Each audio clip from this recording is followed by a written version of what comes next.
Alors comment réaliser un suivi de formation? Donc là, ça va être vraiment du concret parce que c'est une grille que j'avais mise en place dans un magasin où j'étais. C'était pour notamment évaluer et former une personne qui devait arriver sur les fruits et légumes, donc j'avais à charge. Donc là, c'est pour ça que toutes les missions et les tâches qui se rapportent, elles ont un lien avec les fruits et légumes. C'est normal puisque c'était du concret. Alors, voici un exemple du coup de grille très simple pour suivre la formation d'une personne. C'est super important parce que la formation, quand vous allez recruter une nouvelle personne, c'est ultra important pour qu'elle soit le plus rapidement possible opérationnelle. Alors, dans ce tableau-là, qu'est-ce que vous allez mettre? Déjà, suivi de formation de qui? Parce que ce suivi de formation, vous allez peut-être devoir l'envoyer à un responsable de ressources humaines ou à votre directeur ou directrice, à vos différents responsables. Ils vont peut-être vous les réclamer. Donc, vous mettez bien sûr la personne qui est concernée avec fais-le, c'est la date de la dernière mise à jour de votre grille d'évaluation des compétences.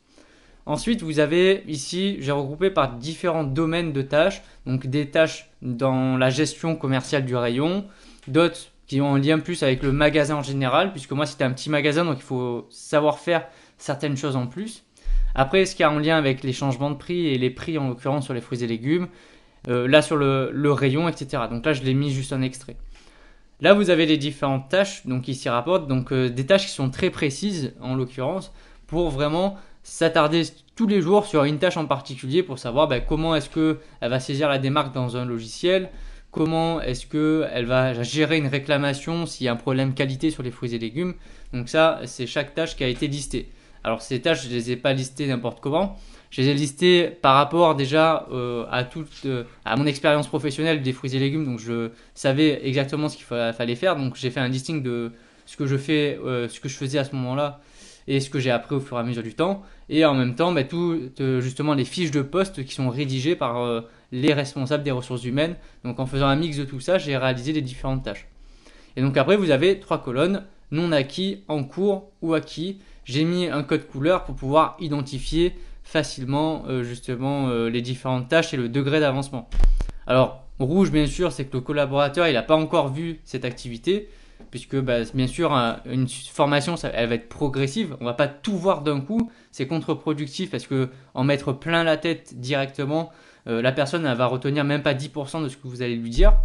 En jaune, c'est ce que justement le collaborateur a été sensibilisé ou il a vu, il a commencé à être formé sur cette tâche-là, mais ça nécessite encore de la pratique, bien sûr, pour être acquis. Donc c'est peut-être qu'une phase d'observation à ce moment-là, juste sur par exemple l'édition et le contrôle de la facture, et la personne a peut-être juste regardé comment est-ce qu'on faisait, puis ensuite maintenant c'est à elle, ça sera à elle dans les prochains jours à éditer et contrôler les factures. Et une fois que justement cette tâche-là elle aura été maîtrisée, elle passera du coup en vert et ça sera le collaborateur qui sera maîtrisant sur cet item-là et qui le maîtrise en toute autonomie.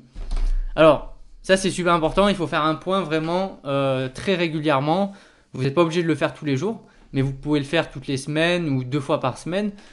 Ça dépend bien sûr du type de poste et justement de la durée de formation. Et, euh, et l'idée, c'est à chaque fois de prendre la personne avec vous, de prendre 20 minutes, une demi-heure et de faire un point justement sur ce qui a été vu précédemment. Faire un point sur justement qu'est-ce qu'elle maîtrise, qu'est-ce qu'on verra par la suite, qu'est-ce qu'elle a besoin où est-ce qu'elle a besoin de progresser et de gagner en autonomie pour passer du orange au vert par exemple. Donc c'est super important, j'insiste sur la formation parce qu'une bonne formation ça veut dire que ça sera un salarié qui sera bien intégré à l'équipe et au magasin et donc il sera performant par la suite.